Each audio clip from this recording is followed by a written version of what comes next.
It was not mambo ya kuongea. Yeah. I know for a fact Raila's heart was not in this thing they call broad-based government. We're in communication every week, except when he left us. That 1 week we are not spoken. Yeah. But I know that he was also concerned that this country should not go to the dogs. One time when I disagreed with Raila is when he said, and I was not the only one, even Gideon Moin disagreed with him, when he said, niliangalia William Ruto nikaona he looks so weak, he wants to hand the country over to the military. So Gideon Moy akamuuliza, and what's wrong with it? These are Kenyans, okay? So that left Raila a bit confused. But I know for a fact the so-called experts walienda wakanegotiate wao na Ruto kibinafsi, okay? Alafu made it very difficult for Raila to disown them. The choice Raila had was, do I disown these people or do I go along with them? That's why he said up to 2027. And that is why I know the progressive forces, the progressive voices like Sifuna, who is a custodian of Baba Raila's thinking as a Secretary General of the party. I think that ODM should listen to Sifuna. Yeah. It will be very unfair for me to end this interview without asking you. Recently, President Ruto has been throwing jabs at you. They even mentioned about building a road heading to your home. Yes. Yeah, to my village. Yes. Yeah. So Raila and I, and of course with the other colleagues at the time, remember we were in CORD, Coalition for Reforms and Democracy. We won the elections in 2013. That election was stolen, according to us. In 2017, we tried again. Of course, we went to the Supreme Court in 2013. We were not even allowed enough time to bring the evidence, which was immense. So even the Supreme Court judges did not have time to write any judgment. To date, nobody, no Kenyan is interested in that judgment. And I was, of course, a co-petitioner. Raila was petitioner number 1, I was petitioner number 2 in both 2013 and 2017. So the vision we had continues, and that's what drives me. And of course, Raila is a human being, was a human being. He deserves a rest. And those of us left behind have to actualize that vision. This is why we are not going to allow people, for example, who oppose the Constitution, giving right about this affordable thing they are talking about is a constitutionally guaranteed right. Okay? How you go about it, as you said, is a problem. So, well, without Raila, the country is the poorer, for sure. But we must continue. It's not that we always agreed with Raila. No. We would have moments of disagreement, but we always agreed to proceed in a certain way. We believed in the social democracy. We wanted this country to belong to everybody, inclusion, not to have people even disobeying simple things like court orders, grabbing people's properties, and pretending they're doing anything good for the country. So yes, we lost Raila in October. We are now in December. The country is yet to come to full terms of that loss.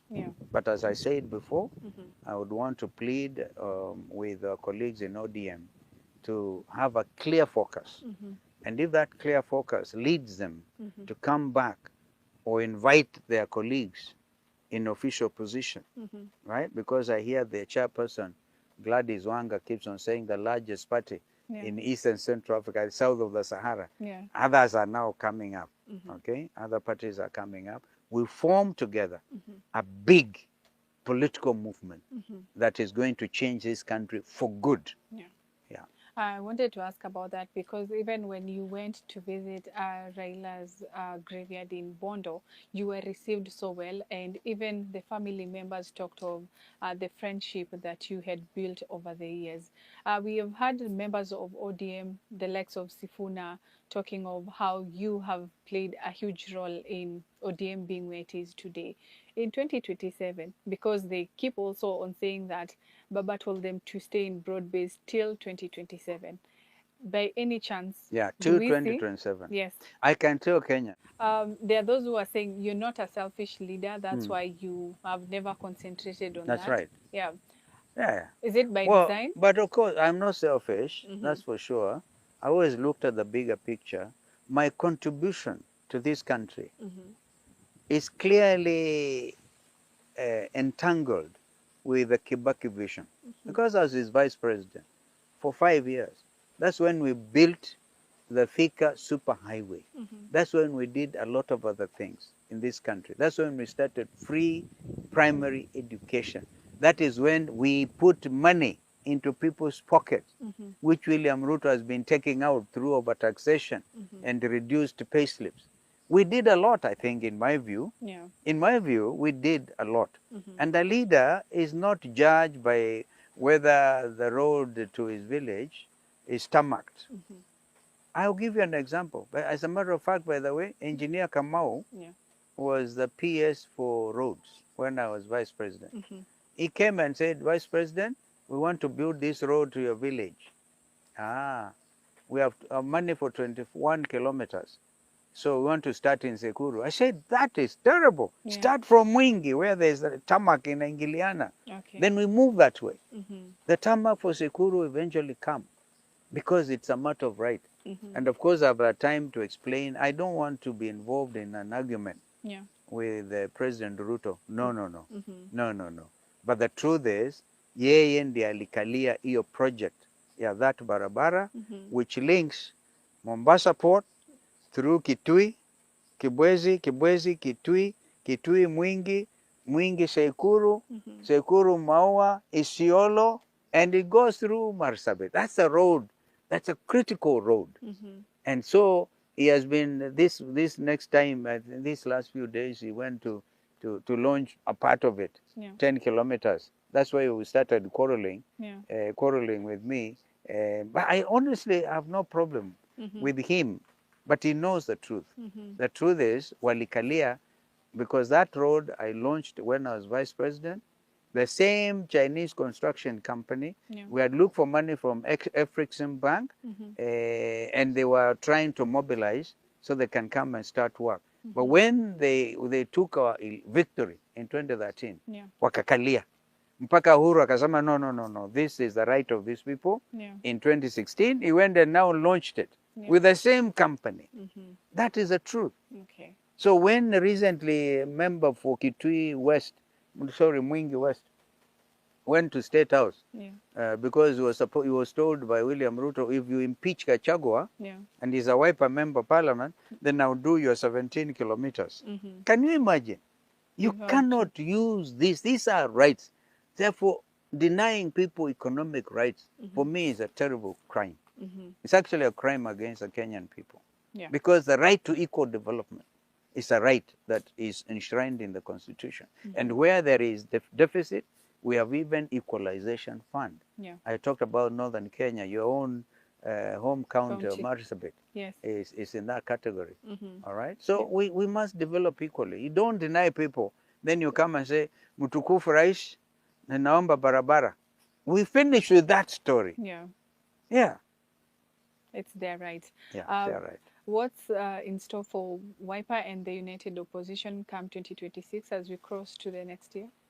First of all, I want to wish Kenyans a happy and Merry Christmas in the next few days. My own birthday is precursor. And may I also wish every Kenyan a prosperous 2026. God willing, we will be giving some very clear direction as united opposition and even as individual political parties. I said the other day that the 2027 election will be won or lost by whoever is concerned in 2026. So 2026 is a critical year.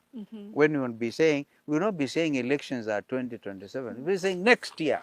So it's going to be a year of, full of activity.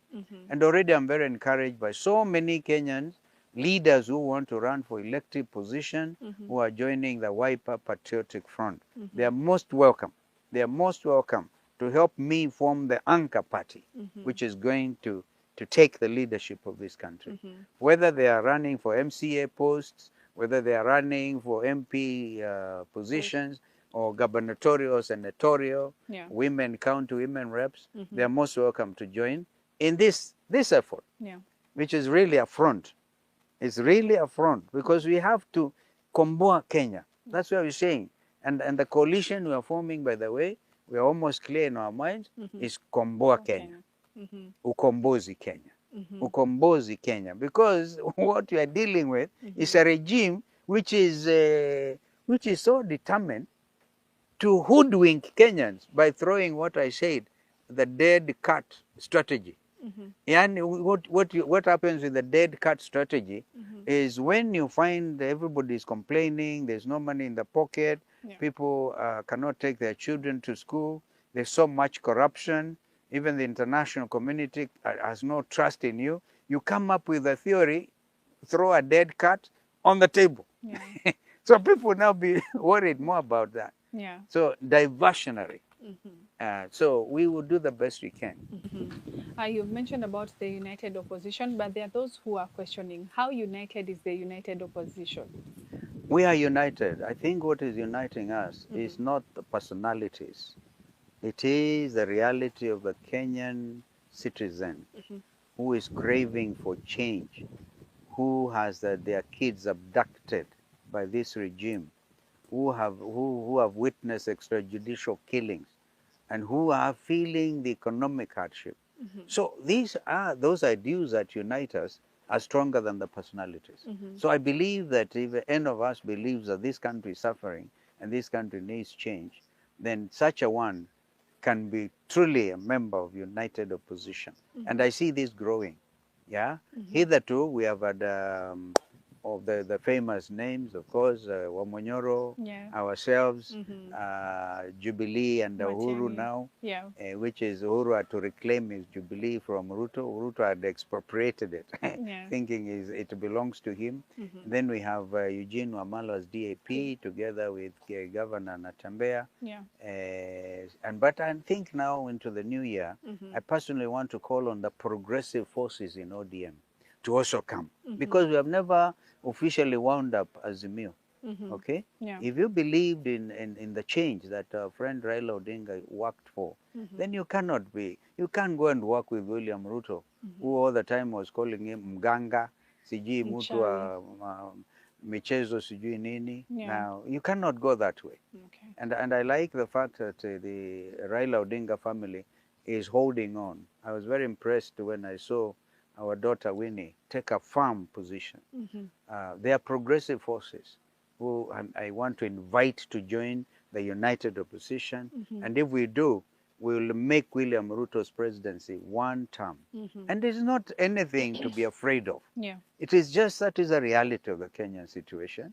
If you cannot deliver, if you come up and say, we are going to make Kenya Singapore just overnight. I've seen today a cartoon in one of the papers. It's on the one side they're saying Singapore, and another one Singapore. Okay, so you have to be realistic. It is an attempt to create another narrative like hustler, hustler, hustler, and then you capture people's minds. Hustler versus dynasty. Now you think by creating this narrative about Singapore, people will buy into that. No. Kenyans are wiser, and nothing, no sloganeering is going to make William Ruto 2 terms. If these elections are held now, he knows he'll be 1 term. So, and again, it has happened elsewhere in the African continent, where people inspired by the Kenyan Gen Z spirit. See what happened in Bangladesh. See what has happened recently in Malawi. See what is happening even in Ghana and places, the African continent. And of course, more recently in Tanzania. And because nobody would have expected Tanzania would just blow up. All right? So that spirit of real change is I think what is going to unite us more. And of course, we are hoping before the year gets underway, I personally think within the first quarter, we should have agreed on who is a flag bearer. Because again, Kenyans want certainty to be able to plan and to make sure that William Ruto will not rig the coming election. Of course, I hope that I'm that flag bearer. If I am, I want to assure my colleagues in United Opposition we will hold together. But of course, having said that, Sarah, it is never easy to build a coalition. And so we know there'll be obstacles to overcome, there'll be attitudes to overcome, there'll be egos to overcome. All right, and I personally am a good example. Who would have thought I was going to support Raila Odinga 3 times? That is 15 political years. Sensible chunk of my own life. Okay? But I had to do that. I had to really reflect. I had to consult. And so you do that for the sake of the country. Talking of the United Opposition, there are those who are arguing that you have no agenda, you have no remedies for this country. Your only solution, or you coming together, is just to send President Ruto home. Once you've sent him home, what's next? Of course, it is William Ruto himself who keeps on saying we have no agenda. We have a very solid agenda. Of course, you continue to refine it. First of all, we have to work for a unity of purpose. And as we do so, you had even tell you, the most critical thing is to uphold the Constitution, which William Ruto has failed to do. And putting this country under the rule of law is a major, major agenda. Getting this country back to the path of rule of law and implementation of Constitution 2010 itself is a major agenda. When we say that the health sector has failed, we have to redo it. I personally believe that universal health care is the right of every citizen, okay? But today, we have even seen Kenyatta Hospital itself is having a big problem, because William Ruto's administration decided payment must always go into some common thing where some commissions are paid, and in the process, you have had over 500 patients at Kenyatta National Hospital are waiting to have some lab tests done, and of course becomes a death hospital. That's why the headline in one of the papers is a hospital which is really experiencing incredible challenge. So healthcare is critical for us. Education system is again messed up. And when we say education is an agenda, we made it an agenda with Kibaki when we went for free primary and compulsory education. By now, we should have been having free secondary education. That is a very important agenda for us. And of course, make university education also accessible. Because right now, the funding model under William Ruto's administration is confused. There are lots of parents, Kenyan students, who have qualified to go to university, and they can't access university education. The right to education is an Article 43, Article 43 right, just like the right to health care and all this. So we getting this country to be under the rule of law. Remember, when Kenyans say we the people, all sovereignty, all power belongs to the people. We want to give power to the people. All right? We will not allow a situation where William Ruto is selling our state corporations, selling them at a song like Safaricom and even KICC and it's a chopping block, AFC, ADB, including Kenya Ports Authority, Kenya Airports Authority, the whole of Jomo Kenyatta Airport, which we stopped him from doing, And you know, his plan is to sell all those and put it into some, what he calls 5 trillion shilling account, ring fencing it. We don't know he can ring fence it. When his Minister for Finance is now saying, because afraid of elections in 2027, they know they cannot afford to raise taxes. The Gen Zs will be on their case. So they are looking for ways of sealing the loopholes, but they don't know how. That is a major agenda, to make sure that the taxation regime in our country is predictable. That way, I'll tell how we will make Kenya Singapore. I'll tell William Ruto how we will make Kenya Singapore. We will make sure that companies who want to invest in Kenya find a tax regime which is predictable, and which enable them to make profits. And so by so doing, they will be able to employ our youths. Kenyan youths are unemployed. And the problem is, we had this when we are dealing with the national dialogue, the NADCO report. Yeah. Over 6,000 companies fled Kenya to Tanzania and Uganda. How do you make then Kenya Singapore when nobody, unless you improve our manufacturing sector? I want to challenge William Ruto. What products are manufactured now? People are fleeing because of high taxation to other destinations. We will make it the opposite. People will flee into Kenya in order to set up manufacturing companies and then create job opportunities for our children. So we have a very solid agenda, and we'll continue to talk more. But of course, all of that, Kenya, a lot of Kenyans are also saying, hey, musiongee maneno tumeyasikia tena before. Yes. Like I used to talk about 24-hour working economy. Yeah. Kenyans must remember, I'm not running for president for the first time. Yes. This will be my second term, and hopefully hit it on the nail. We talked about 24-hour economy. What I had in mind was some companies working, watu wanafanya kazi mchana, wengine wanafanya usiku, 24-hour economy. We tried a bit of that with Kibaki, all right? So because if you go to Dubai today, you see the example of a 24-hour economy.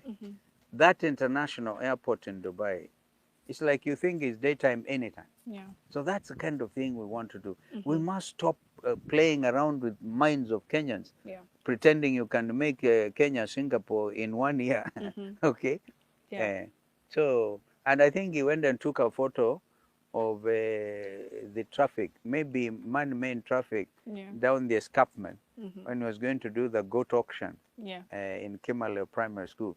Kusema chukueni for the last time. We will hold Ruto responsible. Even within a year, that traffic is still there. All right? Yeah. But of course, we have to make this country functional. You've mentioned about you have been there before in the previous government, and the concerns of many Kenyans is, if you look at the united opposition, the likes of Rigathi Gachagua was in President Ruto's government. Yeah, he says that he made Ruto president. Yes. Yes. So